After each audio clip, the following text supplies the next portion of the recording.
తెలంగాణలో ఒక్క జిల్లాలో మార్పు చేసిన ఉద్యమిస్తామని బీఆర్ఎస్ వర్కింగ్ ప్రెసిడెంట్ హెచ్చరించారు. ప్రజలకు సౌలభ్యం కోసమే బీఆర్ఎస్ హయాంలో జిల్లాలు ఏర్పాటు చేశామన్నారు. కలెక్టర్లను గడప వద్దకు తీసుకువచ్చామని తెలిపారు. శాస్త్రీయంగా జిల్లాల పునర్విభజన జరగలేదనే సాకుతో మార్పులు చేయాలని కాంగ్రెస్ ప్రభుత్వం ప్రయత్నిస్తోందని మండిపడ్డారు. ప్రజల వద్దకు అధికారులను తీసుకురావాలని కేసీఆర్ హయాంలో కొత్త జిల్లాలు, రెవెన్యూ డివిజన్లు, మండలాలు ఏర్పాటు చేశామన్నారు. తండాలను పంచాయతీలుగా మార్చామని చెప్పారు. వనపర్తి, నారాయణపేట, జోగులాంబ, గద్వాల జిల్లాలను తొలగించాలని ప్రభుత్వం చూస్తోందని కేటీఆర్ విమర్శించారు. అలా చేస్తే మరో ఉద్యమాన్ని ప్రారంభిస్తామని హెచ్చరించారు.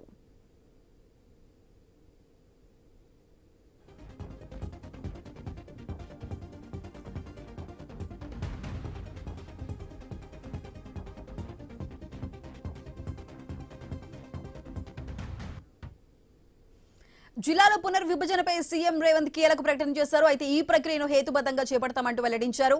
ఒక పక్కన ఇదే గనక జరిగితే ఊరుకోం, ఉద్యమిస్తామంటూ కూడా కేటీఆర్ కూడా శపథం చేశారు. అయితే దీనికి సంబంధించి మరింత సమాచారాన్ని మా ప్రతినిధి స్వామి అందిస్తారు. స్వామి, చెప్పండి. సీఎం రేవంత్ రెడ్డి అయితే మార్పులు చేస్తాము, హేతుబద్ధంగా చేస్తామంటున్నారు. మరో పక్కన కేటీఆర్ చూసుకున్నట్లయితే ఇలాంటి మార్పులు చేర్పులు చేస్తే గనక ఉద్యమిస్తాం, మేము ఊరుకునేది లేదంటూ కూడా హెచ్చరిస్తున్నారు. దీన్ని ఏ విధంగా చూడాలి?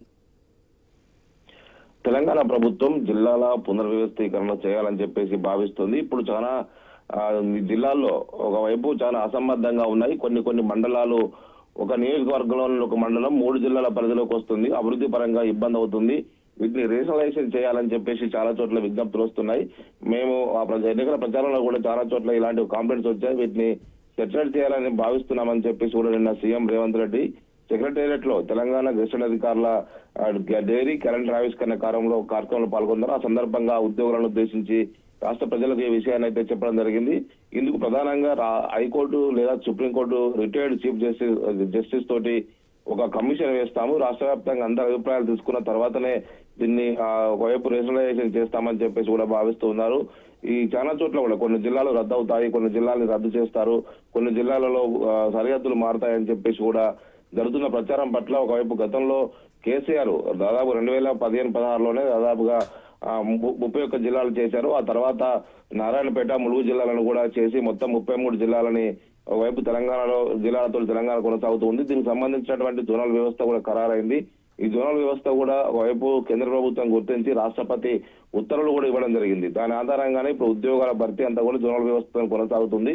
ఇప్పుడు మళ్ళీ జిల్లాల సరిహద్దులు మారిస్తే మళ్ళీ జోనల్ వ్యవస్థకు ఆటంకం ఏర్పడుతుంది. మళ్ళొక్క 2 సంవత్సరాల వరకు ఉద్యోగాల భర్తీకి ఇబ్బంది అవుతుంది. మళ్ళా కేంద్ర ప్రభుత్వం గుర్తించి మళ్ళా ఈ జోనల్ వ్యవస్థను రాష్ట్రపతి ఉత్తర్వుల మేరకు మళ్ళీ రాష్ట్రపతి అనుమతులు తీసుకురావాల్సి వచ్చి ఉంటుందని చెప్పేసి కూడా భావిస్తారు. ఇందుకోసం BRS party working president KTR ఈ ఉన్న సరిహద్దుల్ని మారిస్తే ఊరుకునేది లేదు, ఖచ్చితంగా ఉన్న జిల్లాలను రద్దు చేసినా ఊరుకునేది లేదు, ఖచ్చితంగా మేము దీని మీద పెద్ద ఎత్తున ఉద్యమిస్తాము, ముఖ్యమంత్రి కావాలని చెప్పేసి ఉద్యోగాలను నోటిఫికేషన్ ఇవ్వకుండా తప్పించుకోవడం కోసం నిరుద్యోగులకు ఇచ్చినటువంటి హామీని తుంగలో తొక్కడం కోసమే మళ్ళీ ఇప్పుడు ఆ కమిషన్లు అంటూ మళ్ళీ జిల్లా సరిహద్దుల మార్పు అంటూ కూడా డ్రామాలు చేస్తున్నారు.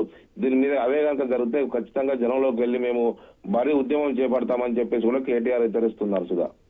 Right Swami, thank you.